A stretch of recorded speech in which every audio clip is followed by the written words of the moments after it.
ایک ایسی قوم جس پر اللہ تعالیٰ نے دردناک عذاب نازل فرمایا اور اس قوم کے تمام لوگوں کو بندر بنا دیا۔ اس قوم کے لوگ کون سا ایسا گناہ کرتے تھے جس کی وجہ سے اللہ تعالیٰ نے ان پر دردناک عذاب نازل فرمایا۔ جب یہ لوگ بندر بن گئے تو یہ لوگ اپنے رشتہ داروں کو دیکھ کر ان سے کیا کہتے تھے؟ دوستو، آپ سے گزارش ہے کہ ویڈیو کو اینڈ تک ضرور دیکھیں۔ حضرت داؤد علیہ السلام اور ان کی قوم سمندر کے کنارے ایلا نامی شہر میں رہتے تھے۔ ان کی تعداد 70,000 کے قریب تھی۔ یہ قوم بڑی ہی خوشحال تھی۔ اس قوم کو اللہ تعالیٰ نے بے شمار نعمتوں سے نوازا تھا۔ ہر طرف سرسبز و شاداب باغات اور اللہ تعالیٰ کی بے پناہ کرم نوازی تھی۔ حضرت داؤد علیہ السلام کی قوم چونکہ سمندر کے کنارے آباد تھی تو اللہ تعالیٰ کا ان پر یہ خاص کرم تھا کہ سمندر کے اس کنارے پر بے پناہ مچھلیاں آتی تھی جن کا یہ لوگ کاروبار کرتے تھے اور بہت ہی خوشحالی والی زندگی گزارتے تھے۔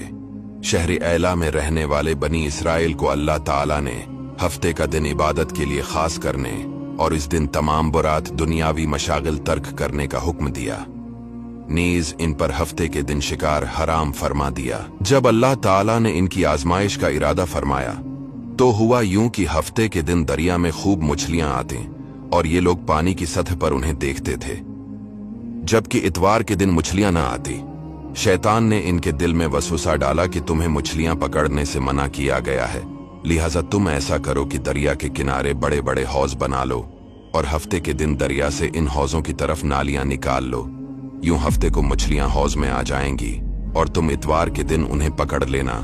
چنانچہ ان کے ایک گروہ نے یہ کیا کہ جمعہ کو دریا کے کنارے کنارے بہت سے گڑھے کھودے اور ہفتے کی صبح کو دریا سے ان گڑھوں تک نالیاں بنائیں جن کے ذریعے پانی کے ساتھ آ کر مچھلیاں گڑھوں میں قید ہو گئیں، اور اتوار کے دن انہیں نکال لیا اور یہ کہہ کر اپنے دل کو تسلی دے دی کہ ہم نے ہفتے کے دن تو مچھلی پانی سے نہیں نکالی۔ ایک عرصے تک یہ لوگ اس فعل میں مبتلا رہے۔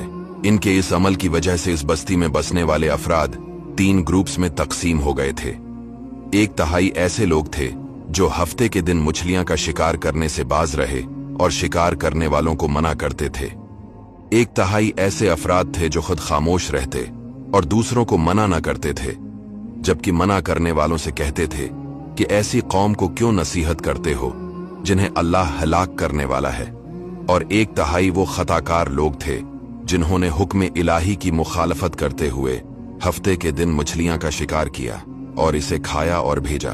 مچھلی کا شکار کرنے والے لوگ اس معصیت سے باز نہ آئے تو منع کرنے والے گروپ نے ان سے کہا، ہم میل جول نہ رکھیں گے۔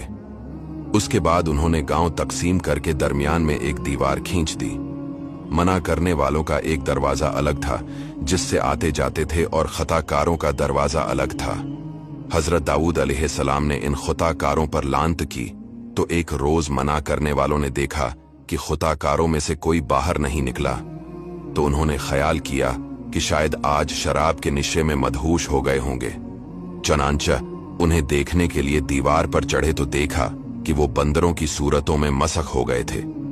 اب یہ لوگ دروازہ کھول کر اندر داخل ہوئے تو وہ بندر اپنے رشتہ داروں کو پہچانتے اور ان کے پاس آ کر ان کے کپڑے سونکھتے تھے، اور یہ لوگ ان بندر ہو جانے والوں کو نہیں پہچانتے تھے۔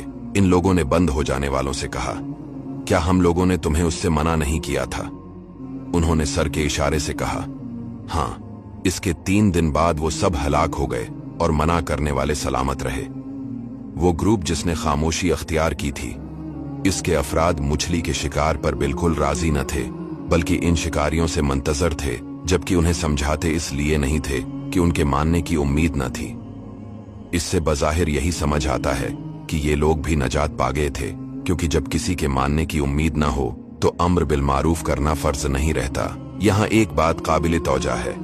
حدیث شریف میں ہے، حضرت عبداللہ بن مسعود رضی اللہ تعالیٰ عنہ فرماتے ہیں، ایک شخص نے عرض کی، یا رسول اللہ صلی اللہ علیہ وسلم، کیا بندر اور خنزیر مسخ شدہ لوگ ہے؟ رسول اکرم علیہ السلام نے فرمایا، اللہ تعالیٰ نے کسی قوم کو ہلاک کر کے یا کسی قوم کو عذاب دے کر اس کی نسل نہیں چلائی، اور بندر اور خنزیر تو ان سے پہلے بھی ہوتے تھے، لہٰذا موجودہ بندر اس قوم کی اولاد میں سے نہیں، کیونکہ وہ تو فناہ کر دی گئی تھی۔ ایلا والوں کے واقعہ میں ان لوگوں کے لیے بڑی عبرت ہے کہ جو شرعی احکام کو باطل کرنے